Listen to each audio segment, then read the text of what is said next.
ప్రజాకవి అందశ్రీ ఈరోజు తెల్లవారుజామున మృతి చెందారు. ఆయన పార్థివ దేహాన్ని లాలగూడలోని జయశంకర్ ఇండోర్ స్టేడియంలో ఉంచడం జరిగింది. ఆయన సందర్శనార్థం వివిధ నాయకులు వచ్చి నివాళులు అర్పించి వెళ్తూ ఉన్నారు. ఈ అంశంపై అందశ్రీ మృతిపై మనతో పాటు మాట్లాడడానికి విహెచ్ గారు ఉన్నారు.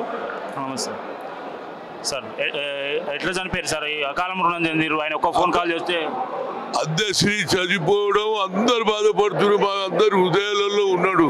ఎందుకంటే ఆయన మొదటి నుంచి తెలంగాణ పాటలు రాయడం, తెలంగాణ అభివృద్ధి గురించి కావాలని తెలంగాణ ప్రజల గురించి పోరాడినట్టు వ్యక్తి.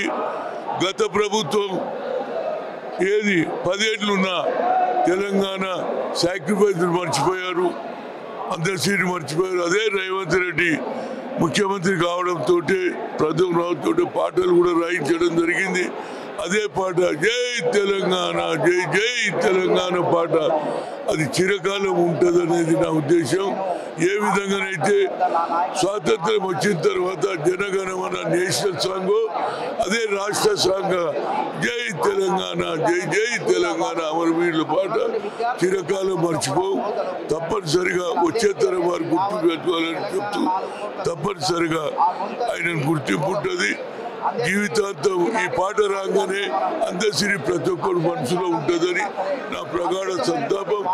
కుటుంబ సభ్యులకు భగవంతుడు ఆయుధోరోగ్యాలని కోరుతున్నా.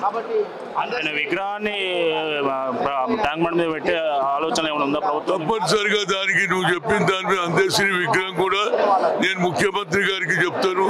అందశ్రీ విగ్రహం కూడా ఏది పెట్టడానికి, ఎందుకంటే మంచి పాట రాశాడు, ప్రజల ఉదయాలు కలిచాడు. కాబట్టి అందశ్రీ అనేవాడు కూడా ఎవరు అని వచ్చే తరం తెలవాలంటే ఆయన స్టాచ్యూ పెట్టడానికి నేను తప్పనిసరిగా ముఖ్యమంత్రి గారితో మాట్లాడతా.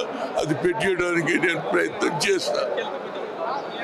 బీసీ కమిషన్ సంబంధించి రాములు గారు మనతో పాటు ఉన్నారు. సార్ నమస్తే అండి. సార్ ఏం చెప్తారు సార్? డాక్టర్ అందశ్రీ గారు సహజ కవి, ప్రకృతి కవి, దగ్గర మిత్రుడు. ఈ జాతి ఒక గొప్ప మహాకవిని కోల్పోయింది. ఆయన ఎన్ని కష్టాలు పడ్డాడో అందరికీ తెలుసు. ఇన్ని కష్టాల నుంచి ఎదిగి ఉన్నతంగా హిమాలయ పర్వతాలంత ఎత్తుగా తెలంగాణ సంస్కృతిని, జాతిని నిలబెట్టినాడు. తెలంగాణ ఉద్యమంలో తానే ఒక పతాకై ముందుకు వచ్చినాడు. వారి అకస్మాత్తుగా మృతి ఒక తీరని లోటు జాతికి, దేశానికి, ముఖ్యంగా మాకు కూడా వారికి జోహార్లు అర్పిస్తున్నాను.